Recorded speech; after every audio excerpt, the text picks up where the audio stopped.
বাবারে, নাতিতে এত আগে চলে এসছে এখনো।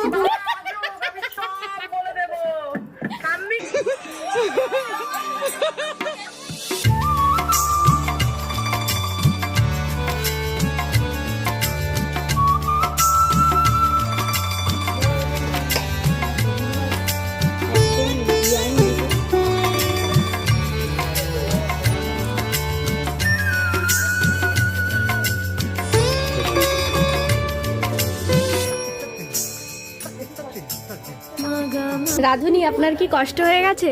একটু দিনে রান্না করতে পারবো।